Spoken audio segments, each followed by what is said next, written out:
Esse recado é para você que trabalha como CLT, carteira assinada há mais de 7 meses e está precisando levantar uma grana. Olha só a dica que eu trago. Na Doutor Cred, além da antecipação do Fundo de Garantia por Tempo de Serviço, agora você também consegue liberar o crédito do trabalhador, que é um crédito especial para quem trabalha no regime CLT. Se você quer saber melhor como funciona e fazer uma simulação sem nenhum compromisso, entre em contato com eles pelo número, anote aí, 021 97185 4885, 21 97185 4885, ou então clica no link na descrição do vídeo que vai te levar direto para o WhatsApp deles. Doutor Cred, dinheiro rápido e sem burocracia. Lucre até R$15.000 por mês com uma franquia da Micromarket. Esses micromercados dentro de condomínios residenciais, empresas, hotéis, metrô, loja de rua e muito mais. Você fatura 24 horas por dia, 7 dias por semana, sem precisar ter funcionários. É uma operação onde você pode ter o retorno do seu investimento de 6 a 12 meses, uma rentabilidade de 20 a 30% ao mês. Mercado autônomo já é uma realidade em todo o Brasil. Já são mais de 10 mil unidades em operação. Então, se você quer mudar de carreira, quer ter uma renda extra, esse é o modelo ideal. É um modelo que não para de crescer. Então, se você está interessado, entre em contato com o nosso time comercial e o próximo passo é uma conversa com a gente. Alô, amigos, alô, turma, um grande abraço. Muito bom dia para você ligado aqui no Acorda Vascaínos, bem cedinho, nessa terça-feira, dia 7 de abril de 2026. Estamos chegando aqui em nome da Doutor Cred e da Micromarket. Aliás, o pessoal da Micromarket me pediu ontem para que a gente fizesse uma lembrança e nós estamos aqui mais uma vez ratificando, porque vai acontecer no dia 9 de abril a feira Franchise for You, que acontece no Hotel Regency Barra, na Avenida Luz Costa, 5.210, na Barra da Tijuca, de 9 às 19. Uma oportunidade de você conhecer o negócio e o time comercial da Micromarket vai estar. Você pode entrar através do site da Micromarket para fazer a sua inscrição. Os horários disponíveis para conversa vão acabando e você vai ter a oportunidade de estar num grande evento. Então entre em contato de 9 às 19, o evento quinta-feira na Barra da Tijuca. Recado dado, galera da Micromarket. Eu poderia falar de vários temas hoje, a terça-feira tá gorda, né? A começar pela estreia do Vasco na Copa Sul-Americana, o Vasco enfrentando o Barracas Central, time emergente do futebol argentino, desconhecido, que fez 120 anos no último domingo, dia 5 de abril, mas é um time muito pequeno, que disputou competições inferiores na Argentina, e que está aí na primeira divisão, muito dizem, por conta da influência do presidente da Federação de Futebol da Argentina, que inclusive dá nome ao estádio, aquela coisa toda. Não o estádio do jogo de hoje, porque o jogo vai ser realizado no campo do Banfield. Seria um tema muito legal, em função até das observações que o técnico Renato Portaluppi pode fazer e aproveitamento de alguns jogadores. Seria um tema assim bem bacana. Eu poderia falar sobre a declaração de Renato a respeito dos colombianos, que também é um tema muito controverso, que está trazendo aí muita discussão, né? Está trazendo muito bate-boca. Até ontem um tema que nós levantamos, a ausência do Renato nos jogos da Sul-Americana, não foi em jogos do Fluminense, mais uma vez não vai. Será que isso influencia? Não influencia? Mas a parte do futebol, eu queria falar mais uma vez sobre aquilo que ontem colocou para fora o presidente do Vasco, Pedrinho. Eu externei a minha posição ontem na nossa tradicional live de segunda-feira.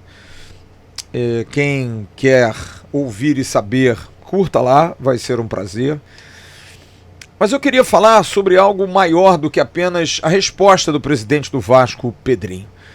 Eu acho que é mais uma vez um alerta que a gente tem que fazer, a comunidade vascaína, nós, porque a gente que já chega assim numa certa idade, a gente que já fica um pouco mais veterano, ou mesmo que não são veteranos, mas estão lá com seus 30, 35 anos e hoje vivem muito intensamente porque a gente tem um nível de informação muito grande, né? A gente atinge informação em tudo quanto é buraco. Um jovem hoje de 22, 23, 24 anos, vejo pelo exemplo em casa da minha filha, que trabalha pra caramba, que vai para um lado, já correm atrás da vida desde cedo. Então hoje a gente tem uma vida agitada para todo mundo. E chega num certo instante que a gente passa a também fazer um pouco mais as nossas seleções, a gente passa a medir certas palavras, a medir certas atitudes, porque está todo mundo sempre ligado. A mudança do rumo da prosa aconteceu, a gente precisa se adaptar, não dá para a gente tapar os olhos para declarações e coisas que se falam no dia a dia, mas nós que somos Vasco, os vascaínos, sempre se acostumaram muito com respostas dadas pelo antigo presidente Eurico Miranda, que talvez tenha montado aí uma geração de torcedores vascaínos muito por conta da postura dele, que era uma postura reativa, era uma postura de responder sempre, e acho que talvez tenha sido esse um dos grandes problemas do Vasco, que hoje a gente paga por conta de respostas duras, mas eu vejo muito por mim, sabe? Porque passado o advento Eurico, ficam enraizadas as culturas, e o torcedor do Vasco ele se sente muito pouco representado, ou se sentiu muito pouco representado. E quando eu falo por mim, porque eu ouço muito nesse período de 7 anos do canal a expressão "você me representou muito". Quando a gente faz algum comentário, quando a gente expõe alguma situação e de alguma forma isso me incomoda, não que não fique lisonjeado, mas eu não tenho que ser o representante, né? Eu apenas sou um jornalista que emite opinião e que às vezes agrada, às vezes não agrada, é normal, é comum, a gente não tem essa unanimidade, nem tem essa intenção de ser unânime, mas a gente faz muito isso porque às vezes a gente precisa também fustigar nos nossos dirigentes, naqueles que nos dirigem, naqueles que nos comandam, naqueles que dão os rumos para o clube em geral, algum tipo de alerta, como se dissesse: olha, vamos lá, vamos nos manifestar. Então, é claro, de alguma forma me sinto feliz por alcançar objetivos, porque a crítica quando é feita a um jogador, a crítica quando é feita a um técnico, a crítica quando é feita a um dirigente, é uma crítica na certeza de que a palavra é básica, é criticar, né? É você tentar fazer através de uma análise um crescimento daquela pessoa, porque existem críticas construtivas, né? Críticas que são às vezes muito contundentes e esfacelam uma relação, né? Mas a crítica, ela é direito de quem opina, e é direito de todos nós criticar uma comida num restaurante, um atendimento que você tenha, criticar um serviço que foi feito, criticar uma atitude que você tenha tomado, uma promessa não cumprida por um político, né? A gente tem todo esse direito, a gente tem direito de analisar, avaliar, fazer aí um juízo favorável ou desfavorável, porque é isso, a crítica ela é também para de alguma forma favorecer, né? Você não pode achar que a crítica é apenas para um cunho negativo. Às vezes uma crítica positiva, por exemplo, um crítico de cinema, ele pode elogiar um filme, ele pode fazer uma análise de um filme elogiando.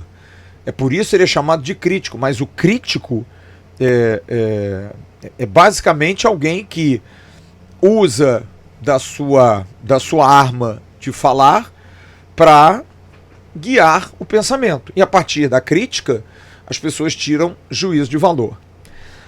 Mas não sou eu, não somos nós, influenciadores, como nos chamam, que também é uma palavra que me incomoda. Eu não quero influenciar ninguém. Se for influenciar positivamente, eu quero que as pessoas tenham suas opiniões, eu quero que as pessoas debatam em altíssimo nível, que entendam as coisas que muitas das vezes a gente fala, mas acho que o Vasco perdeu muito nesses últimos anos, e acho que sim, pela ausência de Eurico, que tinha essa postura, mas eu acho que muito fora do tom, na maioria das vezes, mas que agrada o público, que agrada quem se sente atingido, porque não consegue chegar àquele que faz a crítica, aquele que faz o comentário que ele não gosta. Você não responde, de repente ter alguém que responda é muito importante. Então eu vejo que, apesar de discordar muito de algumas posições, de algumas posturas, o Eurico deixou um legado, deixou uma cultura.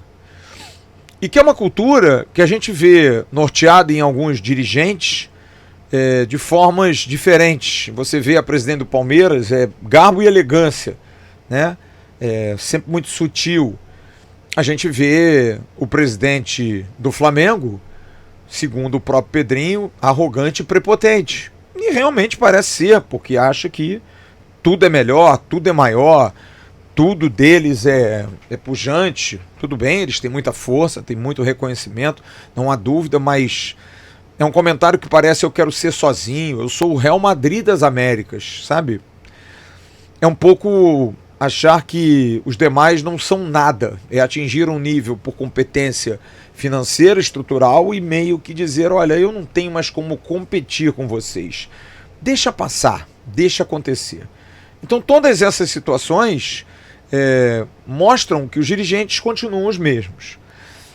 Mas a parte da decisão de falar ontem do presidente Pedrinho, eu acho que a declaração mais importante que ele deu foi uma que eu concordo plenamente. Infelizmente nós vivemos num país onde, e no caso do futebol, para não me estender para outras áreas, para também não criar muita discussão, as pessoas não conseguem conversar, as pessoas não conseguem dialogar, as pessoas querem agredir, as pessoas querem bater, as pessoas querem ser estúpidas, as pessoas não conseguem ter argumentos suficientes para conversar e de boa, mesmo que você não concorde, vida que segue. Então como é que os clubes querem fazer uma liga se já estão aí há 3, 4 anos discutindo e não conseguem se juntar, gente? E eu sei por quê, porque todos eles querem pensar no próprio rabo. É quando reclamam da arbitragem porque os prejudicou, mas quando ajuda ficam calados. São posturas como, por exemplo, de dizer que um jogador cavou um cartão amarelo porque é normal cavar. Foi um pedido do clube cavar um cartão amarelo. Ah, mas faz parte do esporte, mas faz parte errado. É você criar um subterfúgio, porque o torcedor que vai no próximo jogo, ele queria ver esse jogador que cavou o cartão amarelo. Enfim, então cada um pensa no seu, cada um busca o seu. Como disse o presidente Pedrinho, nunca ninguém procurou o Vasco para saber se o Vasco, que tinha sido enrolado por um investidor norte-americano, queria algum tipo de ajuda. E não era financeira, era moral de jogadores, de... Não. Quanto pior, melhor, para quem não é do seu lado. O futebol, ele tem adversários, ele não tem inimigos. Mas a grande maioria, e eu diria que quase a totalidade, pensa assim. E quando o presidente Pedrinho demonstra uma insatisfação com isso, ele talvez seja um Robinson Crusoe. Ele seja um abandonado nessa discussão. Um isolado. Talvez comprando uma briga dura, talvez comprando uma briga arriscada contra um sistema, contra forças como o Flamengo, por exemplo, que tem força na mídia, e tem. Claro que tem. Um clube que tem força nos bastidores, um clube que tem força nas entidades, um clube que tem apoio governamental. Mas é uma briga que precisa ser comprada. E o Vasco é um clube que tem essa força. Talvez seja por isso até que alguns clubes, como o Palmeiras, por exemplo, esteja tão próximo ao Vasco. Por isso que se comenta, talvez, que daqui a 2 anos a Leila Pereira queira estar dentro do Vasco. Talvez por isso. Porque talvez o Palmeiras seja um clube nacional, mas muito mais regional do que o Vasco. O Vasco é um clube muito forte. É uma voz discordante de todo mundo. É uma prova de resiliência. É uma prova de inquietude. De alguém que busca sempre o diferente, porque sempre foi tratado como tal. Sempre foi preto, o pobre, o imigrante, sempre foi assim. O fedorento, o sujo, o do outro lado do túnel. E assim vai.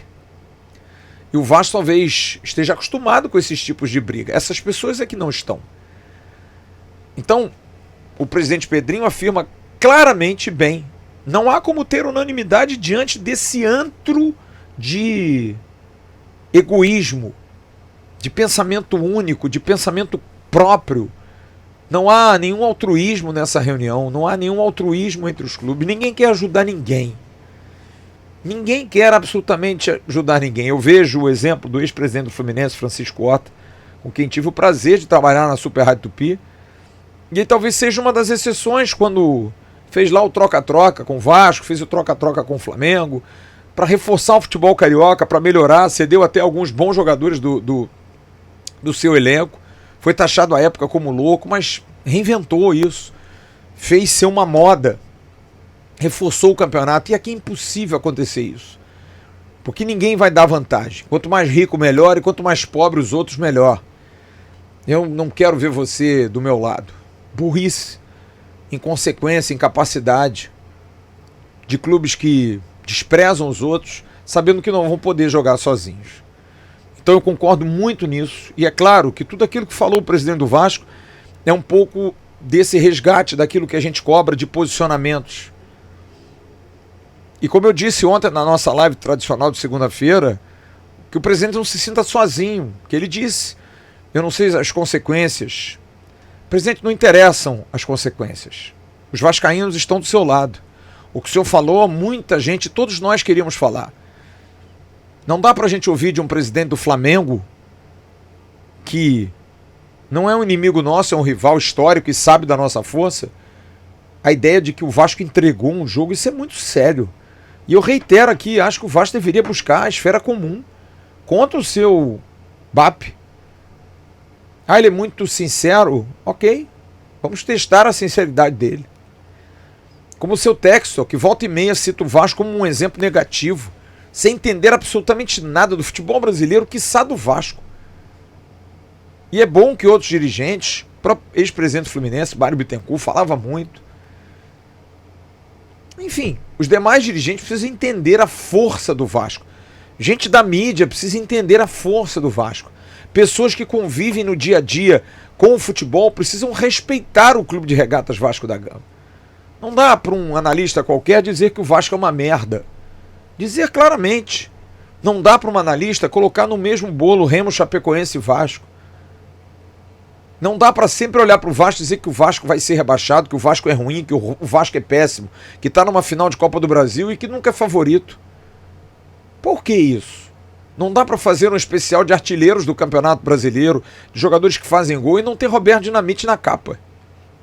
E o primeiro episódio não ser o Roberto. Com todo respeito, o primeiro episódio é o Zico. Foi um grandiosíssimo jogador, mas artilheiro no Brasil é Roberto. Isso é o quê? Isso é protecionismo. Isso é redução de monopólio. Isso é uma atitude covarde com um clube que tem uma história linda e maravilhosa como o Vasco. Então eu queria aqui reiterar ao presidente Pedrinho o entender da declaração ser dada agora. Como ele disse, eu guardei durante muito tempo. Parabenizá-lo pelo posicionamento institucional, acima de tudo. Que as pessoas parem, que as pessoas tenham respeito e que sejam rebatidas imediatamente. E principalmente, que tudo que for falado a respeito do Vasco, entenda-se. A gente sabe que vocês não gostam do Vasco. A gente sabe que o Vasco é tido como chacota. A gente sabe que por algum motivo, lá atrás talvez, alguma coisa envolvendo família, alguma coisa envolvendo problemas, tornou-se o Vasco um clube antipatizado, não sei. Porque é algo que é claro, absolutamente claro e escarrado. O Vasco de Barbosa, Bellini, de Ademir, de Isaías, Chico, Lelé, de Roberto, de Guina, de Giovani, de Juninho, de Wilsinho, de Mauricinho, de Andrada, de Mazzaropi, de Orlando Lelé, de Abel, de Geraldo. Esse clube precisa ser respeitado, cara. Engulam o Vasco, cara. Aceitem o Vasco. Mas também tem uma coisa. Se vocês não quiserem aceitar o Vasco, o problema é de vocês. Na trincheira estaremos, com as armas da resiliência e ao lado dos nossos, como você, Pedrinho, para defender a instituição acima de tudo. Porque todos vamos morrer, todos vamos embora daqui. Mas o Vasco continuará imortal, como diz seu hino. A gente precisa entender isso definitivamente. As pessoas precisam entender isso. A sociedade precisa estar preparada para absorver um dos maiores clubes, uma das maiores instituições do país e do mundo do futebol. Tá bom? Daqui a pouco tem um Bom Dia Gigante, com o Emerson Rocha. Eu volto logo mais, às 5h30 da tarde. A gente vai estar no nosso pré-jogo, no canal Atenção Vascaínos, normal, às 7 da noite. Eu estarei na transmissão lá do Sérgio Quinte para contar tudo de Vasco e Barracas Central. Tchau.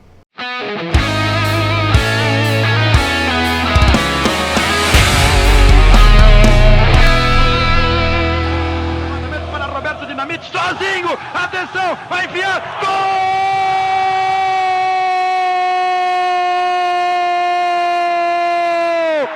Que golaço maravilhoso do moço que mora em Caxias!